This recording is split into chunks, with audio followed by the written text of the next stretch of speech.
আল্লাহ তাআলা বলতেছেন নিশ্চয় সব মানুষ ক্ষতির ভিতরে আছে। তার মানে বোঝা যায় এখানে বসা কিছু মানুষের ভিতরেও এমন কিছু মানুষ আছে যারা এখনো ক্ষতির ভিতরে থাকার চিন্তা করতেছে, গিয়েও ক্ষতির মধ্যে থাকবে। ঠিক কিনা বলে? একটু বুঝাই দিলে আপনারা বুঝবেন।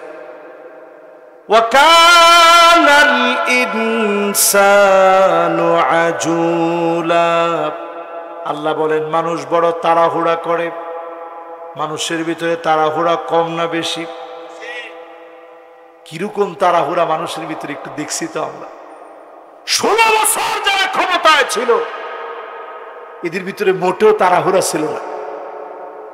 ছিল কিনা? কি কয় তাড়াহুড়া ছিল না? তাড়াহুড়া কাকে বলে? যাওয়ার সময়টা দেখলি তো বোঝা যায় তাড়াহুড়া কত বেশি ছিল। গাড়ি কয়টা নিতে পারছে? যে খাউন মানছে খাইছে কইতাছে, খালি আমরা বাগে পাই না আর কি। এবার একটু আপনি চিন্তা করেন মানুষের ভিতরে তাড়াহুড়াটা কেমন। ছোট নেতা মনে করে বড় নেতা হওয়া লাগবে, ব্যবসায়ী মনে করে সুদ নিয়ে আরো বড় ব্যবসায়ী হওয়া লাগবে। প্রত্যেকটা মানুষ মনে করে বোনের হক ঠকায় আমাকে বড় হওয়া লাগবে। এরকম তাড়াহুড়া আছে না নাই? এটা বলে তাড়াহুড়া। ধনী হওয়ার জন্য একটু সিঁড়ি খুঁজা, যে কোন রকম সিঁড়িতে গিয়ে টাক্কা করে বড় ধনী হওয়া যাবে। এই তাড়াহুড়া আমাদের মধ্যে কম না বেশি? কোরআনুল কারীম আল্লাহ রাব্বুল আলামিন বলেন ওয়া কানাল ইনসানু কাতুরা, মানুষ বড় কৃপণ হবে। সবচেয়ে বড় কৃপণ হবে মানুষেরা। আপনি তাকায় দেখেন একটা গাভীর দিকে, চামড়া দিয়ে মানুষ জুতো বানায়, তার বর্জ্যগুলা দিয়ে সার হয়, তার দাঁত পর্যন্ত আপনি বাদ দেন না, হাড় গোড় দিয়ে প্লেট বানায় আপনি খান, কোনো কিছু তার বাদ নাই। জীবদ্দশায় দুধ দিল। আপনার ক্ষেত যখন আপনি চড়াবেন, সেই শস্য ফলানোর সময় সহযোগিতা করল। এক সময় গরুর গাড়ি ছিল, সারাটা জীবন দিয়ে মানুষের জন্য কল্যাণ করলো। এত কষ্ট মানুষের জন্য বিসর্জন দিয়ে দিল, কারণ তাকে যিনি বিসর্জন দিতে বলেছেন তিনি কে? তুমি আমার গোলামদের জন্য দিয়ে দাও, সব দিয়ে দিস। এক একজন যে 5 লাখ 6 লাখ 10 লাখ 15 লাখ 1 কোটি টাকা দিয়ে একটা গরু কিনেন, এই গরুটা যদি চায় 10টা মানুষ তার সামনে টিকতে পারবে? 20টা মানুষ? আপনি দেখেন মাঝে মাঝে ন্যাশনাল জিওগ্রাফিতে বিভিন্ন ভিডিও আসে, যখন একটা গরু শুধু খেপে যায়, একটা ষাঁড় যদি খেপে যায়, বাঘেরে উল্টায় ডিগবাজি খাওয়ায় 10 হাত দূরে নিয়ে ফালায়। দেখছেন এরকম ভিডিও আপনারা? মাথার উপর থেকে যখন আছাড় মেরা ফালাইছে, বাঘের অবস্থা শেষ। কিন্তু কেন একটা গরু সারাটা জীবন আপনার কথা শুনে গেল? একমাত্র আল্লাহর অর্ডার মানতে গিয়ে। আর আমরা এমন মানুষ, এত কৃপণ। আল্লাহ পাক 5 ওয়াক্ত সময় আপনার কাছে চান। সব মানুষ যদি নামাজ নাও পড়েন, আল্লাহর কিচ্ছু যাবে আসবে না। ঠিক কিনা বল? কেমন ক্ষতির ভিতরে আমরা পড়ে আছি। হাত্তা তুত্তাখাযাল মাসাজিদু তুরুকা, মসজিদ পড়ে আছে, মুসল্লি খুঁজে পাওয়া যায় না, রাস্তার সামনে দিয়ে চলে যায়, নামাজ পড়ার জন্য আসে না। এমন মুসল্লি সারা বাংলাদেশে থাকলেও বিংলা বাড়িতে না। মহা একজন বেশি আছে, ওনার নাগরিকত্ব এলাকা তাফাওয়াত না রাখলেও চল। কি কন? এ এলাকার লোক নামাজি দিনদার, খালি ভণ্ডরা সারা। কি কন আপনারা? ঠিকও তো কয় না। ঠিক সবাই মিলে একশোটে আওয়াজ দিয়ে কন ঠিক। তাহলে আমরা ক্ষতি থেকে আজকে বাঁচার জন্যই মাহফিলে বসছি। ক্ষতির ভিতরে কারা আছে? যতজন ক্ষতির ভিতরে আছে, ওই ক্ষতির ভিতরে থাকা ব্যক্তিরা ওয়া কানাল ইনসানু কাফুরা। অধিকাংশ মানুষ খুব বেশি আল্লাহ রাব্বুল আলামিনকে অস্বীকার করে। যতজন আল্লাহরে অস্বীকার করে সব লোকগুলা ক্ষতির ভিতরে আছে, ঠিক কিনা বলেন? আর কদ্দুর আপনি আল্লাহরে স্বীকার করছেন আপনি নিজে নিজের প্রশ্ন করে দেখেন। এবার ক্ষতি থেকে বাঁচার জন্য ফর্মুলা মাত্র 4টা, এর বাইরে ক্ষতি থেকে বাঁচার কোনো পথ নেই। জোরে কোন কয়টা? আর জোরে। ইল্লাল্লাযীনা আমানু, যারা ঈমান আনবে, মহা ক্ষতি থেকে যিনি বাঁচায়া দিবেন তিনি কে? দুইজন যুবক উঠছে আজকে আমার আগে, কিন্তু মুশতাক ফয়েজি সাহেব, মাশাআল্লাহ নামটা রয়েছে, যুবক বৈশা করছে।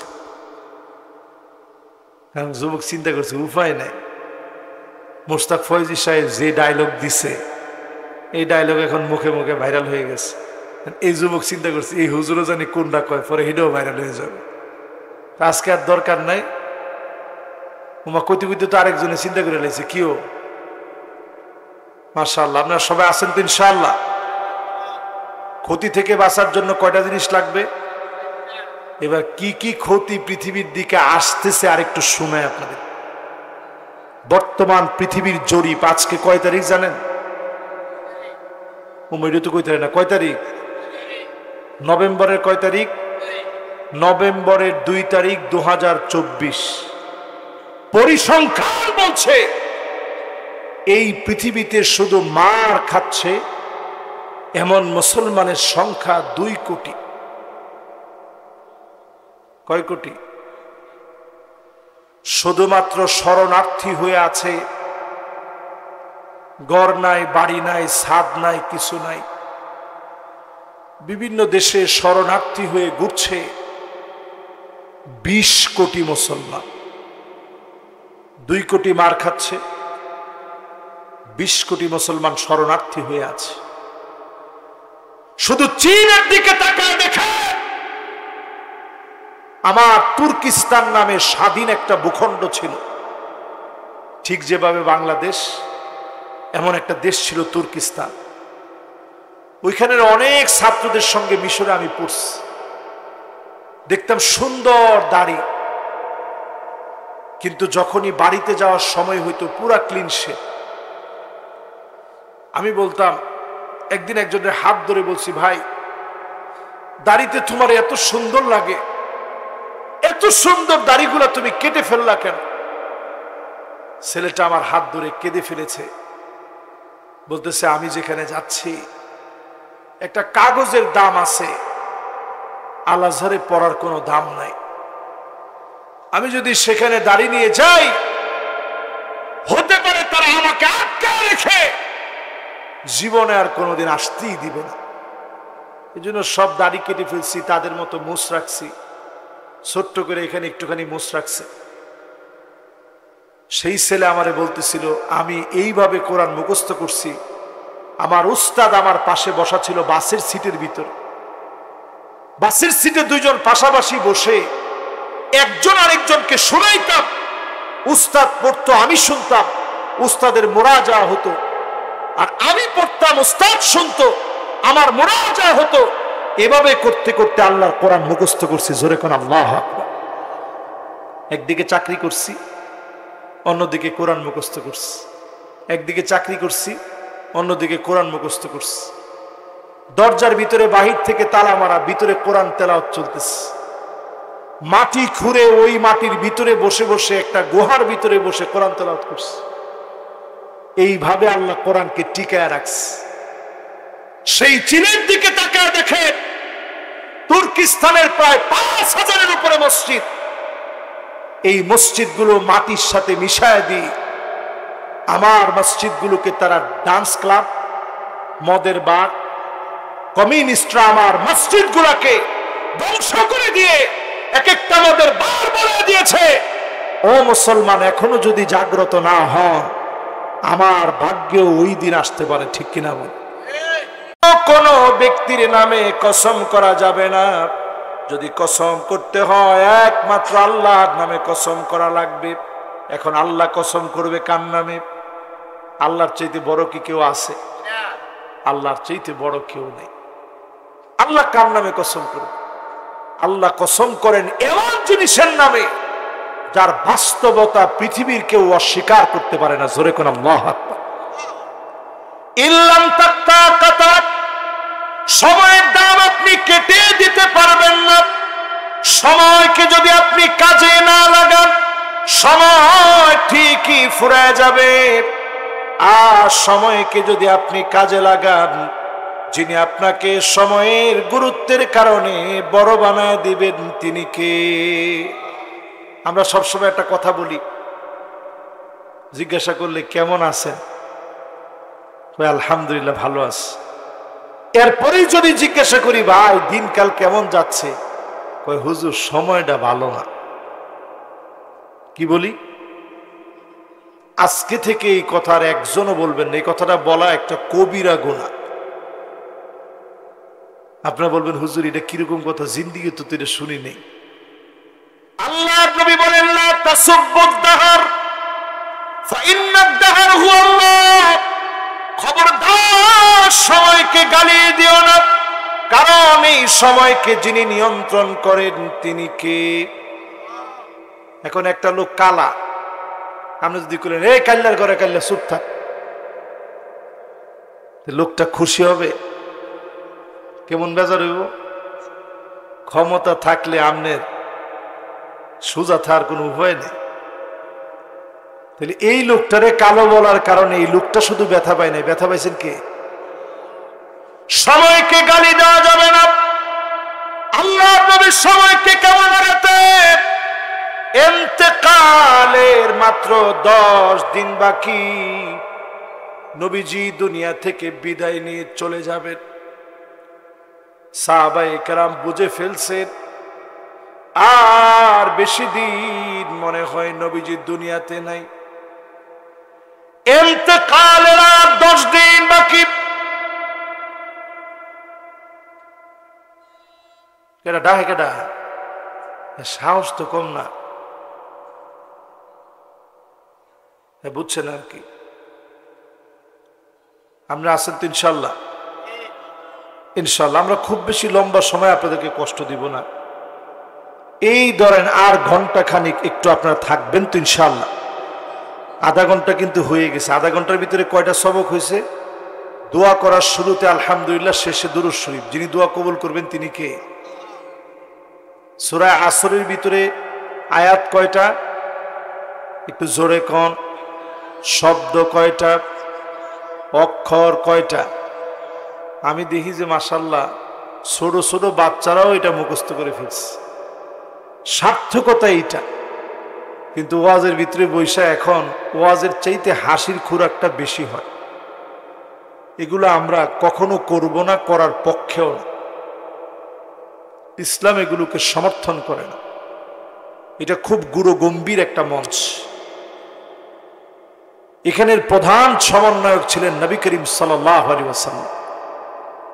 রাসূল নিজে বয়ান করছেন, সাহাবীরা শুনছে। পরে দেখাই গেছেন সাহাবায়ে কেরাম বয়ান করছেন, তাবিরা শুনছে। পরে বয়ান করছে তাবিরা, তাবিরা শুনছে। তাবিনরা বয়ান করছেন, আইম্মায়ে মুজতাহিদিন শুনছেন। এই ধারাবাহিকতা চলতে চলতে আজকে আমার মতো নালায়েক বয়ান করতেছে, আপনারা শুনতেছেন। সুতরাং এই বয়ান এটা সাধারণ বিষয় না। 300 রাকাতের চাইতে বেশি সওয়াব হবে কোন বয়ান শুনলে একটু চিন্তা করে। যদিও আমরা ওই বয়ান করতে পারি না, ওই জ্ঞান আমাদের নাই। তারপরেও বলছিলাম রাসূল সাল্লাল্লাহু আলাইহি ওয়াসাল্লাম ইন্তেকালের জানি কয়দিন আগে। লিল্লাহি তাকবীর। দেখেন এত কথার পরেও কিন্তু আপনি এটা ভুলেননি। ইন্তেকালের কয়দিন আগে উহুদ পাহাড়ের সামনে চলে গেলেন।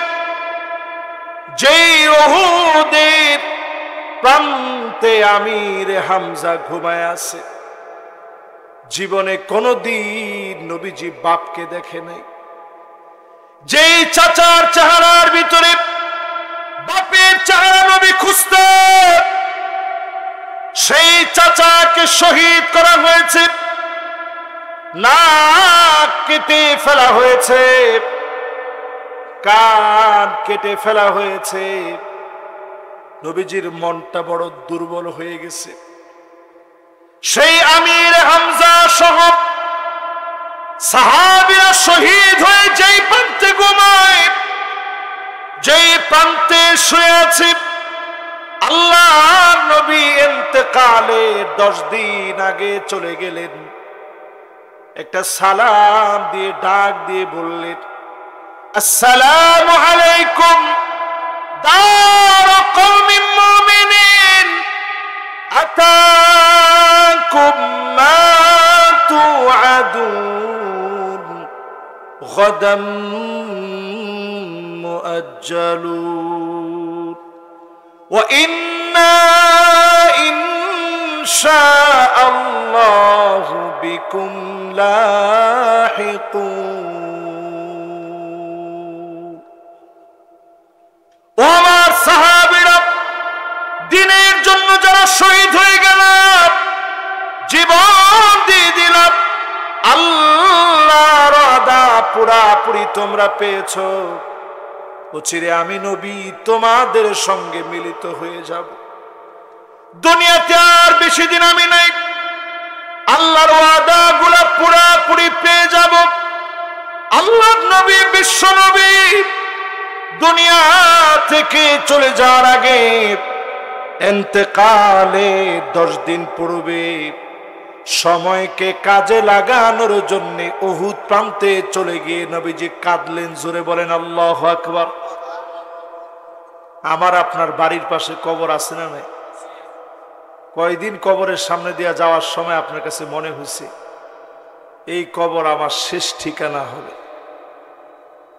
কবরের উপরের অংশ আপনি দেখেন, নিচের অংশ আপনি দেখেন না। এই কবরের সামনে দিয়ে যাওয়ার সময় বারবার চিন্তা করবেন, সময় ফুরায় গেলে কবর আপনাকে ডেকে নিয়ে যাবে। সেই কবর আপনাকে যেদিন ডাকবে, আপনি কোন চেহারা নিয়ে দাঁড়াবেন? মালিক আপনার উপরে খুশি থাকবে কিনা? যদি আল্লাহ খুশি হয়ে যান, অনন্তকালের বিরাট সময়, যেই সময়ের কোনো সমাপ্তি নাই, সেই সময়কে যিনি শান্তিময় বানায় দিবেন তিনি কে? দুনিয়ার সময়টা বড় লিমিটেড, আখিরাতের সামনে সময়টা কত ছোট। কাআন্নাহুম ইয়াওমা ইয়ারাউনাহা লাম ইয়ালবাসু ইল্লা আশিয়াতান আও দুহাহা। আখিরাতের সামনে সকাল সন্ধ্যার ভিতরে ফুরায় যাবে, আখিরাতের সকাল সন্ধ্যার ভিতরে শেষ হয়ে যাবে। আর সকাল সন্ধ্যা কাজ করে কতটুকুন আপনি পেলেন? 60-70 বছরের জীবন আখিরাতের সকালের সঙ্গে ফুরায় যাবে, সন্ধ্যার ভিতরে ফুরায় যাবে। অফুরন্ত সময়, যে সময় ফুরাবে না। চক্ষু বন্ধ করার আগে সময় কাজে লাগান। যিনি আপনাকে আমাকে জান্নাতের জন্য কবুল করবেন তিনি কে? ছোট্ট একটা বিষয় বলি, একেবারে ছোট, গুরুত্বপূর্ণ, একেবারে ছোট একটা বিষয়। বিষয়টি হচ্ছে আমরা যারা মনে করি আমি অনেক ইবাদত বন্দেগী করতেছি, অনেক বন্দেগী আমার আছে, প্রতিদিন আপনি যে বড় বড় গুনাহগুলো করছেন, এই গুনাহগুলোর হিসাব যদি আল্লাহ একটা চান, মান্নু কিসা হালাক, আল্লাহ যদি বলেন পার জবাব দে, একটা কদম সামনে যাওয়ার কোনো অবস্থা আমাদের থাকবে না। ঠিক কিনা বলে? সূরা আসরের ভিতরে আয়াত কয়টা সবাই বলেন? এবার আশ্রম শব্দের আরেকটি ব্যাখ্যা। আশ্রম মানে নিংড়ানো। আমরা অনেকে যারা বিদেশে ছিলাম তারা জানি, জুস যেভাবে বানায় দেখছেন না? বাংলাদেশেও এখন গ্যান্ডারি যদি আপনি রস খাইতে চান, একদিক দিয়ে গ্যান্ডারি ঢুকায়, অন্য দিক দিয়ে গ্লাসটা পেতে রাখে। গ্যান্ডারির সিপা যখন বাপ দশা লাগায় ফেলে, তখন আস্তে আস্তে রসটা বের হয়ে আসে। আল্লাহ বুঝাই দিলেন তোর জীবনের সময়টাকে নিংড়ানো হবে। ছোটবেলা থেকে মায়ের কোলের কথা যদি কল্পনা করেন, মায়ের পেটের কথা যদি কল্পনা করেন, এক নার থেকে খাবার গ্রহণ করতেন, এক নার যেদিন থেকে কাটা হয়ে গেছে, দুনিয়ায় আপনি আসছেন, আল্লাহ পাক মায়ের দুই বুক থেকে খাবার দিয়েছেন, এক থেকে আল্লাহ ডাবল বানায় দিলেন। আর ডাবল বানায় দেওয়ার পরে হামালাতুহু উম্মুহু ওয়াহনান আলা ওয়াহনিন ওয়া ফিসালুহু ফি আমাইন। 2 বছর পরে যখন মায়ের বুকের দুধ বন্ধ হয়ে গেল, এখন আল্লাহ পাক একটি ডাবল বানায় যেমন 2 বানায় দিছেন। বুকের দুধ বন্ধ হওয়ার পরে আল্লাহ রাব্বুল আলামিন আমিষ, শর্করা, ভিটামিন, প্রোটিন এই 4 মাধ্যম থেকে আপনার খাবার আবার চালু করে দিয়েছেন। জোরে করে আল্লাহ। কবরে শোয়ার আগেই আল্লাহ পাক খুশি হয়ে একদিকে কবরে শুইবেন, অন্যদিকে 8 জান্নাতের নিয়ামত আল্লাহ কবরের ভিতর পৌঁছায় দিবে। জোরে করে সুবহানাল্লাহ। আয়াত জানি কয়টা? সবাই বলেন। তাফসীর চলতেছে প্রথম আয়াতে, এবার চলেন দ্বিতীয় আয়াতে যাই। ইন্নাল ইনসানা লাফি খুসর, নিশ্চয়ই সব মানুষ ক্ষতির ভিতরে আছে। বলুন হুজুর আমরা মাহফিলে আসছি, মাশাআল্লাহ 2 জন ইয়ং একেবারে মাহফিলের জন্য আসছে, আরো অনেকে আসতেছে। যে হুজুর আমরা কষ্ট করে মাহফিলে আসলাম, আমরা কি ক্ষতির মধ্যে আসছি? আচ্ছা কত দেখি এখন কি ক্ষতির ভিতরে আছেন না লাভের মধ্যে আছেন? আল্লাহ তাআলা বলতেছে নিশ্চয় সব মানুষ ক্ষতির ভিতরে আছে। তার মানে বোঝা যায় এখানে বসা কিছু মানুষের ভিতরেও এমন কিছু মানুষ আছে যারা এখনো ক্ষতির ভিতরে থাকার চিন্তা করতেছে, গিয়েও ক্ষতির মধ্যে থাকবে। ঠিক কিনা বলে? একটু বুঝাই দিলে আপনারা বুঝবেন।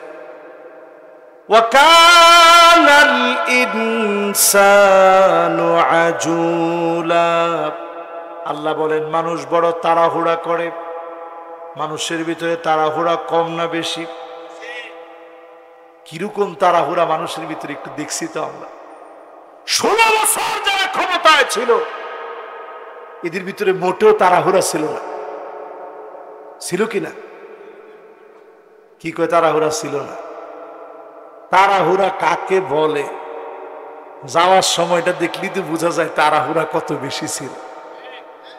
গাঠটি কয়টা নিতে পারছে? যে কেমন মানছে খাইছে কইতাছে, খালি আমরা বাগে পাই না আর কি।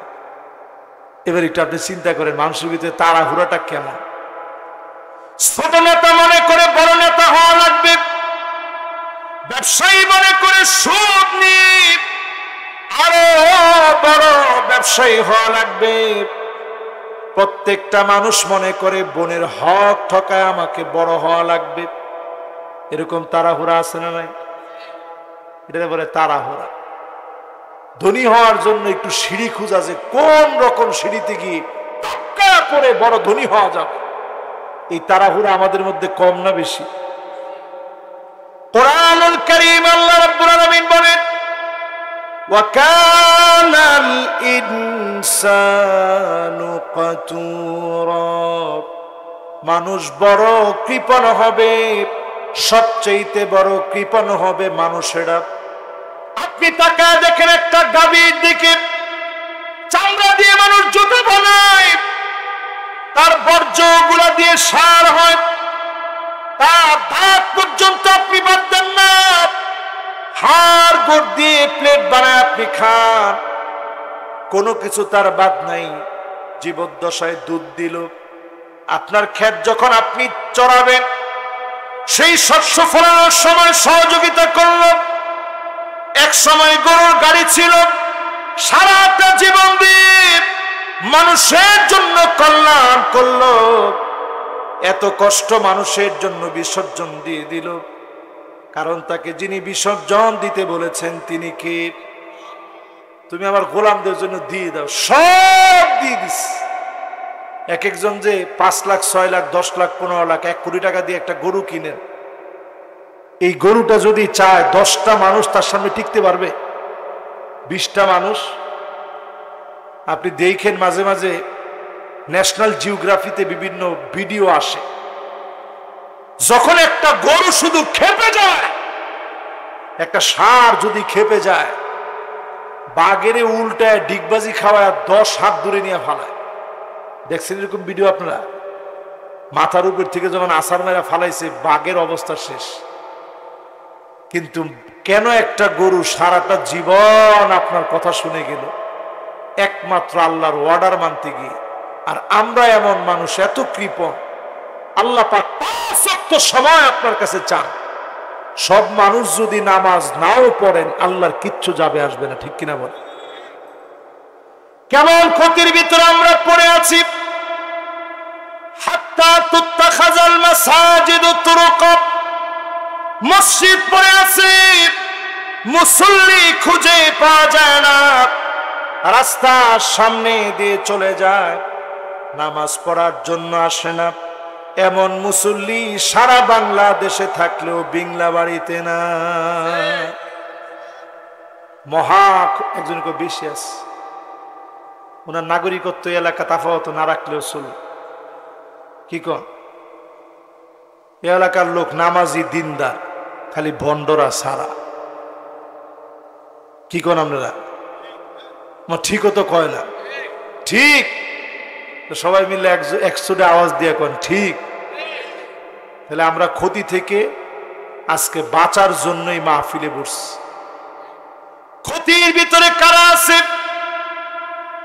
যতজন ক্ষতির ভিতরে আছে,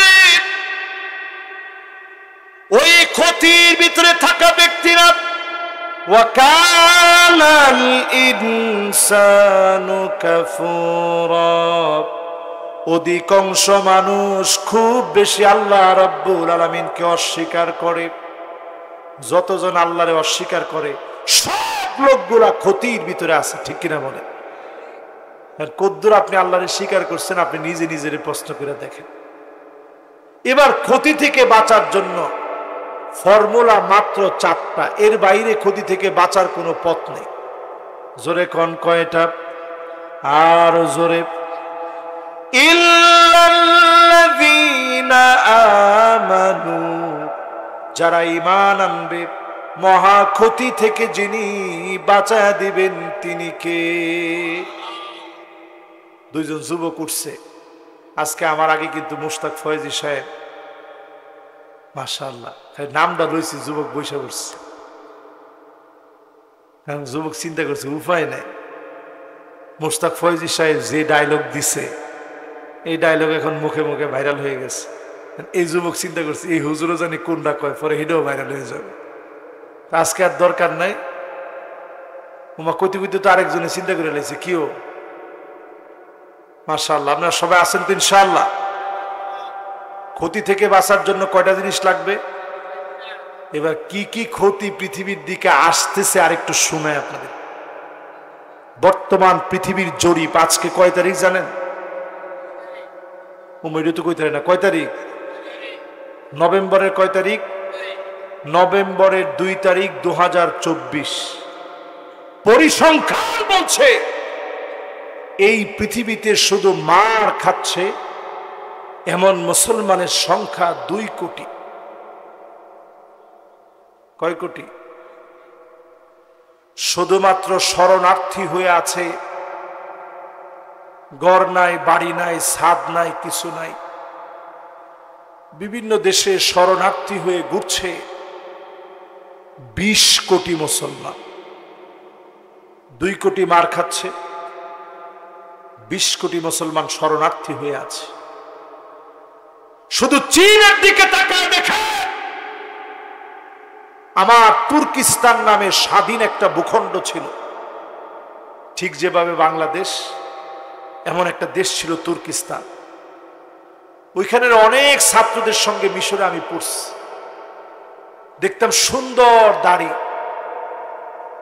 কিন্তু যখনই বাড়িতে যাওয়ার সময় হইতো পুরা ক্লিন শেভ। আমি বলতাম, একদিন একজনের হাত ধরে বলছি, ভাই দাড়িতে তোমার এত সুন্দর লাগে, এত সুন্দর দাড়িগুলা তুমি কেটে ফেললা কেন? ছেলেটা আমার হাত ধরে কেঁদে ফেলেছে, বলতেছে আমি যেখানে যাচ্ছি একটা কাগজের দাম আছে, আল আজহারে পড়ার কোনো দাম নাই। আমি যদি সেখানে দাড়ি নিয়ে যাই, হতে পারে তারা আমাকে আটকা রেখে জীবনে আর কোনোদিন আসতেই দিবে না। এই জন্য সব দাড়ি কেটে ফেলছি, তাদের মতো মুছ রাখছি, ছোট্ট করে এখানে একটুখানি মুছ রাখছে। সেই ছেলে আমারে বলতেছিল, আমি এইভাবে কোরআন মুখস্থ করছি, আমার উস্তাদ আমার পাশে বসা ছিল বাসের সিটের ভিতরে। বাসের সিটে দুইজন পাশাপাশি বসে একজন আরেকজনকে শোনাইতাম, উস্তাদ পড়তো আমি শুনতাম, উস্তাদের মুরাজা হতো, আর আমি পড়তাম উস্তাদ শুনতো, আমার মুরাজা হতো। এভাবে করতে করতে আল্লাহর কোরআন মুখস্থ করছি। জোরে কোন আল্লাহু আকবার। একদিকে চাকরি করছি, অন্যদিকে কোরআন মুখস্থ করছি। একদিকে চাকরি করছি, অন্যদিকে কোরআন মুখস্থ করছি। দরজার ভিতরে বাহির থেকে তালা মারা, ভিতরে কোরআন তেলাওয়াত চলতেছে। মাটি খুঁড়ে ওই মাটির ভিতরে বসে বসে একটা গুহার ভিতরে বসে কোরআন তেলাওয়াত করছে। এইভাবে আল্লাহ কোরআনকে টিকায় রাখছে। সেই চীনের দিকে তাকায় দেখে তুর্কিস্তানের প্রায় ৫,০০০-এর উপরে মসজিদ। এই মসজিদগুলো মাটির সাথে মিশায় দিয়ে আমার মসজিদগুলোকে তারা ডান্স ক্লাব, মদের বার, কমিউনিস্টরা আমার মসজিদগুলোকে ধ্বংস করে দিয়ে এক একটা মদের বার বানিয়ে দিয়েছে। ও মুসলমান, এখনো যদি জাগ্রত না হন, আমার ভাগ্যেও ওই দিন আসতে পারে। ঠিক কিনা বল? সবাই ঠিক কর নাই, কারণ সবাই বুঝেন নাই। আপনি মনে করছেন হুজুর বাংলাদেশের মানুষ ৫ই আগস্ট ঘটায় দিছে, কি কোন হুজুর এরকম ঘটনা ঘটবে? উজবেকিস্তানের দিকে তাকায় দেখেন, ইমাম বুখারীর দেশ, ইবনে সিনার দেশ, ইবনে খালদুনের দেশ, বদরুদ্দিন আইনির দেশ, ইমাম কুস্তালানির দেশ, বুরহানুদ্দিন মারগানানির দেশ, ইসমাইল কফফাল শাসির দেশ। এইভাবে যদি আমি একদমই বলতে থাকি, শত শত আলেম, গোটা জগৎ যাদেরকে চিনে, এই জগৎ বিচরণ করা আলেমদের দেশ হওয়ার পরেও সেখানে কোরআন মাটির নিচে পুঁতে রাখা হতো। একজন আলেম ঘরের মধ্যে কোরআন রাখতে পারতো না, এমন দুর্দিন তাদের মধ্যে আসছিল। ঠিক কিনা বলে? যদি মুসলমান বাঁচতে চান, ইমানের পথে আসেন। ইমানের পথে আপনি আছেন কিনা বোঝার জন্য বেশি দূরে যাওয়া লাগবে না। ইমানের উপরে পরীক্ষা আসবে। আসাদুন নাসি বালান আল আম্বিয়া সুম্মা লামসাল ফালামসাল। পরীক্ষা আসবে ইমানের পথে। এই পরীক্ষা যখন আপনি দিবেন, ইমানের পথে যিনি কবুল করে নেবেন তিনি কে? বাংলাদেশে অনেক পরীক্ষা আসছে। কিরকম পরীক্ষা আসছে আপনারা অনেকেই জানেন। আল্লামা জসিমউদ্দিন রহমানী হাফিজাহুল্লাহ 11 বছর 16 দিন তিনি জেলখানার মধ্যে ছিলেন। 11টা বছর। আমি যেদিন ওনারে দেখতে গেছি, আমার নিজের অপরাধী মনে হচ্ছে। আরে 11টা বছর উনি জেলখানায় ছিল, আমরা 10টা বছর ধরে ওয়াজ করতেছি, আর উনি 11 বছর জেলখানায় কাটাই দিচ্ছে। ওনার সাথে আলাপ করতে গিয়ে যখন জিজ্ঞাসা করলাম, হুজুর কেমন ছিলেন জেলখানায়? বলছে, মাওলানা শেষের দিনগুলো এমন কঠিন ছিল। ছোট্ট একটা খাটের মতো রুম, ভালো করে পাটাকে সোজা করা যেত না। এরকম জায়গায় থাকতে থাকতে এখন উনি পায়ের মধ্যে ভালো করে ভর দিতে পারেন। এগুলা কোনোটাই আমারে কষ্ট দেয় নাই। কষ্ট দিছে একটা কথায়, কুল্লা ইয়াউমিন হুয়া ফি শাআন। উনাকে যখন ওই জালেমরা আঘাত করতে আসছে, উনারে আবার পয়রা শোনাইতেছে, কুল্লা ইয়াউমিন হুয়া ফি শাআন।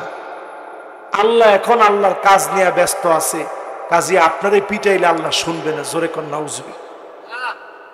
উনি বলছে, আমি নিশ্চিত এরা নানাভাবে ইসলাম ধ্বংসের পায়তারা করেছে, নামদারি কিছু মানুষকে সাথে নিয়েছে যারা এক সময় হয়তো আরবি শিখছে, আরবি জেনেছে ইসলামকে ধ্বংস করার জন্য।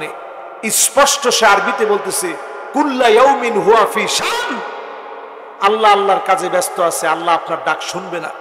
নাউযুবিল্লাহ। যখন তিনি এই কথা শুনলেন তিনি বলতেছিলেন ইন্না বাতশা রাব্বিকা লাশাদীদ, আল্লাহ ধরা বড় কঠিন হবে। তখন তারা উত্তর দিচ্ছে কঠিন হলেও 5 বছর পরে হবে। আল্লাহ এই 5 বছর জালেমদেরকে যেতে দেয় নাই, ঠিক কিনা বলেন? এবার চিন্তা করেন মুসলমান, ইমানের পথে পরীক্ষা শুধু আজকের দিনে নয়, সাহাবায়ে কেরাম পরীক্ষা দিয়েছে। আমরা তো সেই সে জাতি।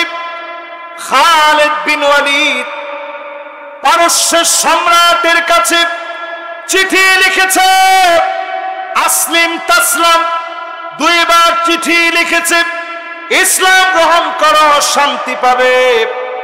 চিঠি লেখার পরে পারস্যের সম্রাট ভয় পেয়ে গেছে, কিরে তারা যদি এসে হামলা দেয় উপায় নেই। পারস্যের সম্রাট তৎক্ষণাৎ চিঠি লিখছে চীনের শাসকের কাছে, বলছে একটু সাহায্য করো, খালিদ বিন ওয়ালিদ তো বাহিনী নিয়ে আসতেছে, বাঁচার কোনো উপায় নেই। চীনের সম্রাট তখন চিঠি লিখে পাঠাইছে ইন্না কাউমান, নিশ্চয়ই তারা এমন এক জাতি, লাউ আরাদু আইয়াখলা আল জাবাল লাখালাউহা, যদি এই মুসলমানরা চায় পাহাড় সরিয়ে দিবে, পাহাড় তার জায়গাতে থাকতে পারবে না। জোরে কোন আল্লাহু আকবার। আজকে কি মুসলমান আপনারা হয়েছেন একটু চিন্তা করেন। আমরা এমন মুসলমান হয়েছি 5 ওয়াক্ত নামাজ মসজিদে গিয়া পড়া এটাও আমগোর লেগে কঠিন, ঠিক কিনা বলে? ঠিক হতো কইলেন না আপনারা? সবাই মিলে একসাথে কন্ত দেখি,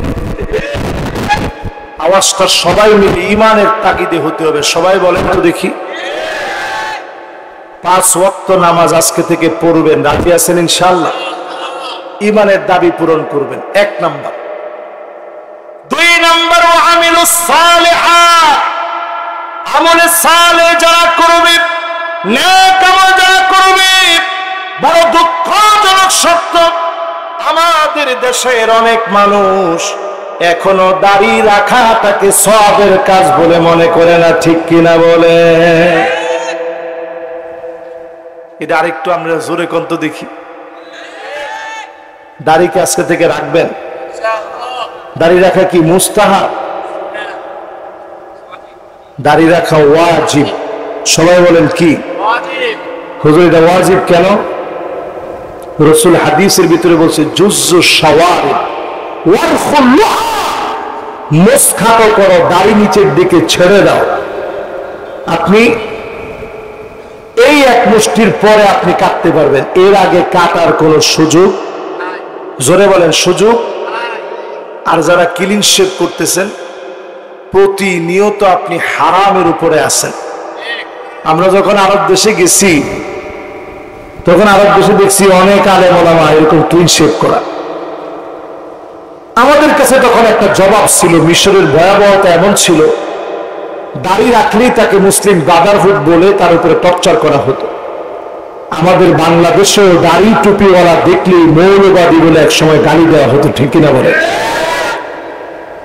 এইরকম টর্চার যত চলবে সুন্নতের শান আর দাম তত বেশি বাড়বে, ঠিক কিনা বলেন? এই জন্য আজকে থেকে আমলে সালেহ বোঝেন, নেক আমল কাকে বলে।